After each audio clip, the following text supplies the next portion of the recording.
Hi DSC aspirants. డిఎస్సిలోని ఎడ్జిటి Telugu method, అందులో ఫస్ట్ అధ్యాయం ఫస్ట్ పార్ట్ చూసాం. సెకండ్ పార్ట్ భాష ద్వారానే ఒక తరం నుంచి మరొక తరానికి సంస్కృతి, జ్ఞానం అనే అంశాలు ఒక బలమైన వారసత్వ సంపదగా మనకు అందుతున్నాయి.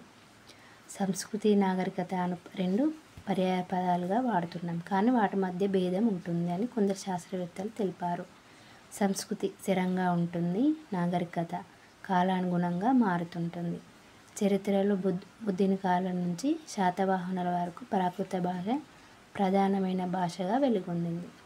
3000 క్రింద మన తెలుగు సంస్కృతి ఎలా ఉండేదన్న వ్యాసంలో ఆచార్య బిహెచ్ కృష్ణమూర్తి తెలిపాడు. కవి రచించిన రచనలు అతను ఏ ప్రాంతానికి చెందినవాడని తెలుస్తుంది. కనుక భాషకు, సంస్కృతికి అనుబంధం ఉంటుంది. ఒక జాతికి దాని భాషా సంస్కృతులకు విడదీయరాని బంధం ఉంటుందని ఎన్ఎస్ రాజు వివరించాడు. భాషను సమాజం ఒక సమిష్టి సాధనంగా వాడుకుంటుందని చెప్పింది పోరంకి దక్షిణామూర్తి. సమాజ పురోగమనానికి భాష ఏ విధంగా ఉపయోగపడుతుందని వివరించాడు బద్రిరాజు కృష్ణమూర్తి.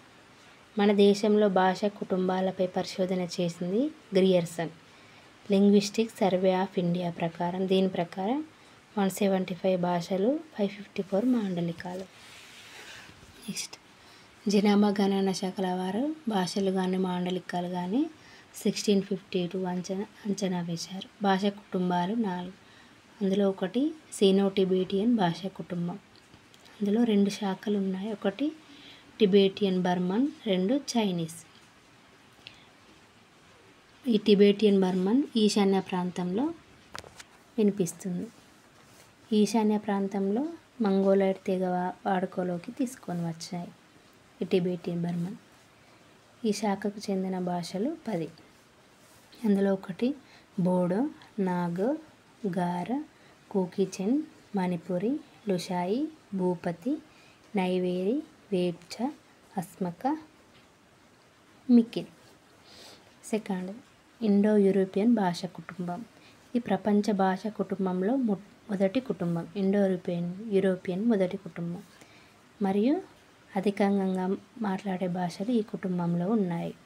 ఇండో యూరోపియన్ భాషా కుటుంబం ప్రపంచంలోనే మొదటి కుటుంబం. ఇండో యూరోపియన్ భాషా కుటుంబం మరియు అధికంగా మాట్లాడే భాషలు ఈ కుటుంబంలోనే ఉన్నాయి. అందులో Greek, Latin, German, French, Spanish, Danish, Russian, జెక్, పోలిష్, పర్షియన్ 18.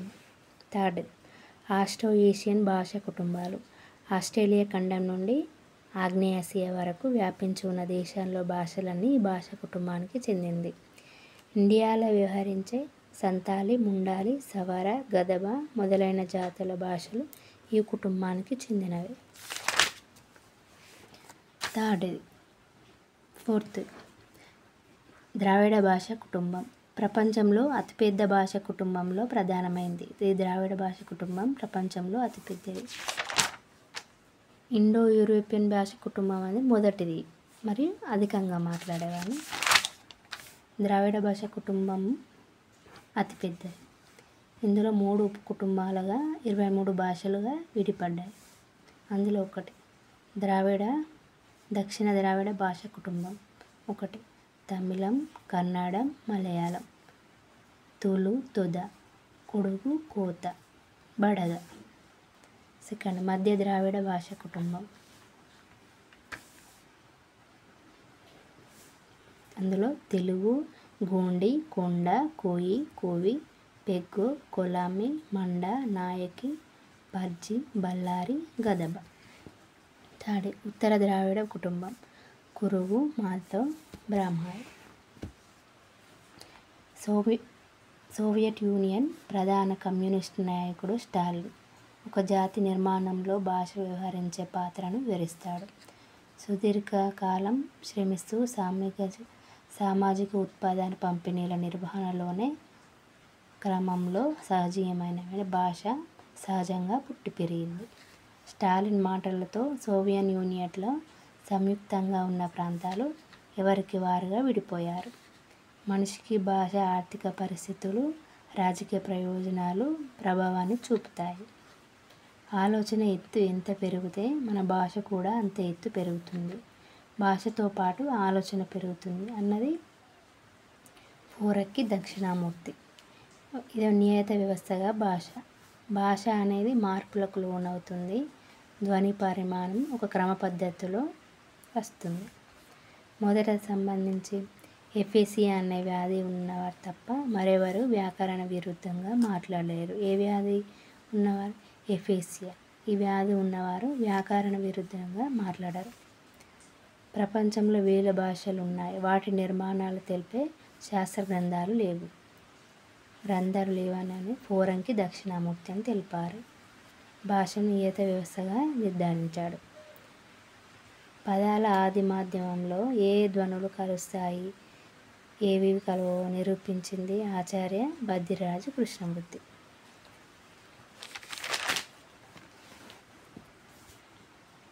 ప్రామాణిక భాష. ఇది అత్యధిక సంఖ్యాకులైన వ్యక్తులు ఆమోదం పొంది వ్యవహారంలో ఉన్న భాషా రూపాన్నే ప్రామాణిక భాష అంటారు. కులం, మతం, వర్గం, వృత్తి, ప్రాంతాన్ని పరిమితమై వాడుకలో ఉన్న భాష మాండలికం అంటారు. కొన్ని ప్రాంతాల ప్రజల వాడుకలో ఉన్న భాషా రూపమే వ్యవహారిక రూపం. ఈ మాండలికం అంటే ఒక ప్రాంతం, ఇదేమో కొన్ని వ్యవహారికం అంటే కొన్ని ప్రాంతాలు కలిపి. ఇంగ్లీష్లో స్టాండర్డ్ లాంగ్వేజ్. ప్రామాణిక భాషలో 2 లక్షణాలు ఉన్నాయి. ఇది మృదువైన స్థిరత్వం అంటే మార్పులకు లోనవుతుంది, క్రమంగా మార్పులకు లోనవుతుంది. మేధావీకరణ. ప్రథమ భాష మాతృభాష. మనిషి జీవితంలో మాతృభాషకి ఎంతో ప్రాధాన్యం ఉంది. మానవుడు శైశవావస్థ నుంచి తన హావభావాలను, హాస్యధృవాలను, ఆలోచనలను ఏ భాషాముఖంగా వ్యక్తం చేస్తున్నాడో ఆ భాష మాతృభాష అన్నాడు ఎవరు? గుడవర్తి సూర్యనారాయణ. శిశువు సౌందర్య దృష్టిని, ఆనందానుభూతిని వ్యక్తం చేయడానికి ఉపయోగపడేదే మాతృభాష. గాంధీజీ.